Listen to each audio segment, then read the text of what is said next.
Hello all, spice and కేర్కి స్వాగతం. ఈరోజు మనం హెల్తీగా సాఫ్ట్గా ఉండే రాగి ఇడ్లీ ఎలా తయారు చేసుకోవాలో చూద్దాం. ముందుగా మినపగుండ్లు మరియు రాగిని శుభ్రంగా కడిగి తగినంత నీళ్ళతో నానబెట్టాలి. అలాగే ఇడ్లీ రవ్వను కూడా వేరే గిన్నెలో నానబెట్టి పక్కన పెట్టాలి. నానిన తర్వాత మినపగుండ్లు, రాగి మరియు ఇడ్లీ రవ్వను మరోసారి బాగా కడగాలి. ఇడ్లీ రవ్వలో ఉన్న అదనపు నీటిని పూర్తిగా వంపేయాలి.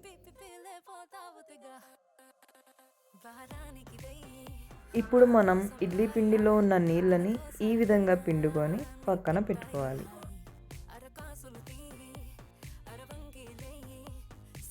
ఇప్పుడు మినపగుండ్లు మరియు రాగిని గ్రైండర్లో వేసి మెత్తగా రుబ్బుకోవాలి. తర్వాత ఇడ్లీ రవ్వను కూడా కలిపి తగినంత నీళ్లు పోస్తూ స్మూత్ బ్యాటర్ తయారు చేసుకోవాలి.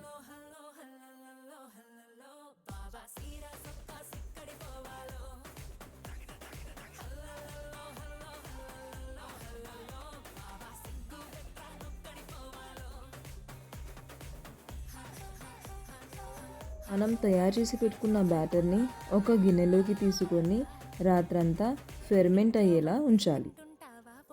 మరుసటి రోజు ఉదయం బ్యాటర్ని బాగా కలిపి తగినంత ఉప్పు వేయాలి. అవసరమైతే కొంచెం నీళ్లు కలిపి కన్సిస్టెన్సీని అడ్జస్ట్ చేసుకోవాలి.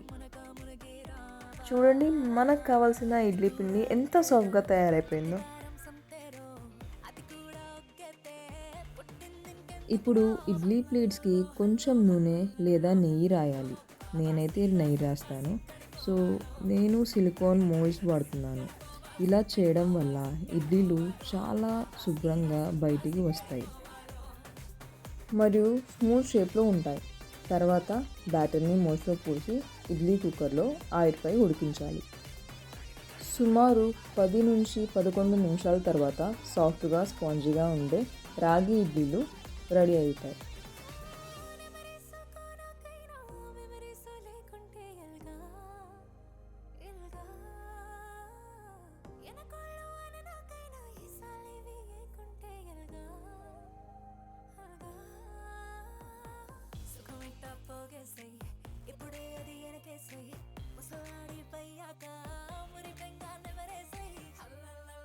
వీటిని మనం పల్లీ చట్నీ మరియు కారం పొడితో సర్వ్ చేస్తే చాలా రుచిగా ఉంటాయి. అంతే, హెల్దీ, టేస్టీ, సాఫ్ట్ రాగి ఇడ్లీ రెడీ.